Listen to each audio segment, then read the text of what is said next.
నా పేరు వి ప్రభాకర్, అఖిల భారత ఐక్య రైతు సంఘం రాష్ట్ర ప్రధాన కార్యదర్శి హెచ్ఎల్ రంగన్న, అఖిల భారత రాష్ట్ర అధ్యక్షులు ఉపాధ్యక్షులు గుమ్మడి నరసన్న, ఎక్స్ఎమ్మెల్యే అచ్చెన్న నాగేశ్వరరావు, ఏవిఎల్ గారు. ఈరోజు ఖమ్మం జిల్లా ఏఐయుకేఎస్ ఆధ్వర్యంలో మిర్చి యార్డుని పరిశీలించాం. ఇందులో అనేక విషయాలు తేటతెల్లమైనవి. ఒకటి, వ్యాపార వర్గాలు సిండికేట్ అవతారం ఎత్తి బయట ఏదైతే అంతర్జాతీయ మార్కెట్ తక్కువందని ఒక కథ అల్లి కృత్రిమంగా ధర తగ్గిస్తున్న వైనం ఇప్పుడు మనకు కనబడతా ఉంది. ప్రధానంగా ఇదే సంవత్సరం ఇదే రోజుల్లో 23 నుంచి 25 వేల రూపాయల క్వింటాల్ పైన ఈ మిర్చి ఈ రోజు 13,000 రూపాయలు వేసి పాట అయినాక జెండా పాట అయిన తర్వాత దొరికేటప్పుడు బస్తా కోసేటప్పుడు మళ్ళీ 300-400 రూపాయలు తక్కువ చేస్తున్నారని జేబు కొడుతున్నారని వ్యాపారులు ఈ రోజు రైతులు మా సంఘం దృష్టి తీసుకొచ్చారు. అంతేకాకుండా ఏదైతే నగదు చెల్లించినప్పుడు చట్టబద్ధంగా 2% మాత్రమే తీసుకోవాలి కమిషన్, కానీ 5%, 4% తీసుకుంటారని చెప్తే కూడా ఇక్కడ మార్కెట్ అధికారులకు కానీ పాలకవర్గానికి కానీ కనిపించట్లేదు.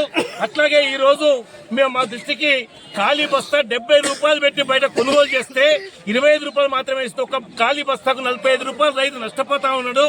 ఆ రకంగా ఈ రోజు చేను నుంచి మార్కెట్కి వచ్చేసరికి 6,000 రూపాయలు ఇలా ఖర్చు అవుతా ఉంది. 13,000 రూపాయలు ధర వస్తే 6,000 రూపాయలు ఇది పోయింది. అసలు పెట్టుబడి అవుతుందో 1,20,000 రూపాయలు ఎకరానా, ఆ పెట్టుబడి కూడా ఈ రోజు రావట్లేదు. ఎకరానా 40 నుంచి 50,000 రూపాయలు నష్టపోతా ఉన్నాడు రైతు.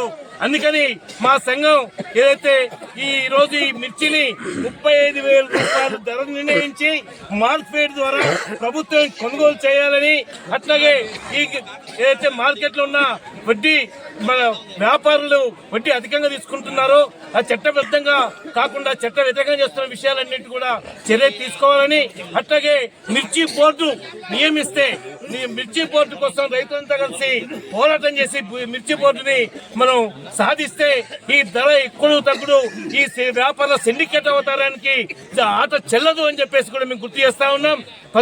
ఏదైతే మిర్చి బోర్డు కోసం మనం ఆందోళన చేయాల్సి ఉంటుంది. ఈ 35,000 కాడికి ప్రభుత్వం ఇంకొక చివరి మాట ఏంటంటే, రాష్ట్ర ప్రభుత్వం ఎన్నికల్లో అన్ని పంటలకు బోనస్ ఇస్తా అని చెప్పింది. ఈ మిర్చికి కూడా క్వింటాల్కి 1,000 రూపాయలు బోనస్ ఇవ్వాలని చెప్పేసి మా సంఘం గవర్నమెంట్ డిమాండ్ చేస్తా ఉన్నాం.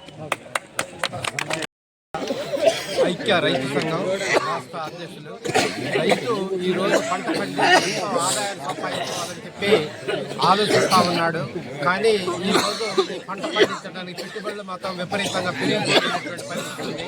ప్రభుత్వం ఆదుకునేటువంటి పరిస్థితి ఉంది. ఇలాంటి పరిస్థితుల్లో రైతు చాలా బాధపడుతున్నాడు. అందుకని మా సంఘం కోరేది ఏంటంటే, ఈ క్వింటాకి పెట్టుబడులు ఎక్కువ అవుతున్నాయి. దిగుబడులు తగ్గినటువంటి పరిస్థితుల్లో 35,000 క్వింటాకి ధర ఇచ్చి ప్రభుత్వం కొని రైతును ఆదుకోవాలని డిమాండ్ చేస్తున్నాం. లేకపోతే పెద్ద ఎత్తున ఆందోళన చేస్తున్నాం.